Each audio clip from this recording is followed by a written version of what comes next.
Hanggang ngayon ay may tensyon pa rin between the family Yulo at sa girlfriend na si Chloe and of course kay Carlos Yulo. Mukhang dead man naman din sila Chloe at Carlos sa mga nagiging pambabash sa kanila ng mga netizen. Mas lalo na nga nang kamakailan lamang ay tila hindi pumabor itong si OG Diaz sa ama ni Carlos Yulo. Ito'y matapos na magbiro si Sir Mark Andrew Yulo, ang ama ni Carlos, sa isang live kung saan sinabi nito na hayaan na nga lang daw sila Kaloy, si Boss Carlos, na hindi na raw pinapansin ang kanyang tawag at aniya ay ipanalangin na nga lang daw itong si Carlos at si Goldie, kung saan tinawag niya si Chloe San Jose na Goldie. Kaya naman napansin ng mga netizen na tila napuno na nga daw ang ama ni Carlos sa pagpapakumbaba nito ay mukhang nasagad na nga ito dahil kahit siya ay nagpapasaring na rin sa anak.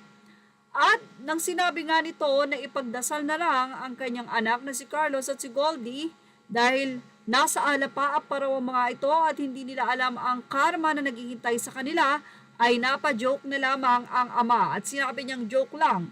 Pero hindi ito nagustuhan ng talent manager and YouTuber na si OG Diaz. Ayon sa kanya, dapat daw bilang isang magulang ay mag-iingat pa rin sa pagbibigkas ng salita. Okay nga lang na joke ito, pero syempre hindi mo pa rin masasabi ang joke ay pwedeng totoo. Aniya, alam ko namang joke lang yon ng tatay ni Carlos Yulo, pero sana hinay-hinay lang din tayo. Alam ko naman na wala pa rin komunikasyon si Carlos at yung kanyang pamilya.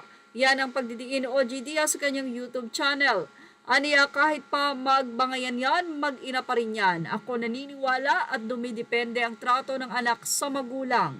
Depende yan sa kung paano niya itrato at hubugin ang kanyang anak, susuklian lang yon ng anak. Yan ang naging pahayag ni OG Diaz. Hinggil sa ngayon ay hindi pa rin matapos-tapos na ranting ng bawat isa sa social media. Pero tila nahupa naman ito. Ilang paalala lang din ng mga netizen kay Carlos at kay Chloe, natigilan na lang din ang iba pang mga masasakit na salita na kahit nga hindi nila diretsahin na si Nanay Angge o si Tatay Mark ang kanilang binibitawan o pinatutukuyan dito, ay halata namang may connect ang kanilang mga posts. Ilang mga netizen din ang nakiusap kay Carlos at kay Chloe na tigilan na ang pagpo-post ng pamamasyal at pagsha-shopping nila sa Paris dahil syempre nakikita ito ng mga kamag-anak at may magulang na naninibugho hinggil dito. Ilang mga netizen din ang hindi nagugustuhan ng ginagawa ni Chloe na sinasang-ayunan at may approval daw ni Carlos Yulo na bastusin ang mga magulang. Well, ano ang masasay niyo about dito? Ilagay na ang inyong opinion sa ating comment section. Images are all credit to the rightful owners. Thank you for watching Showbiz Now.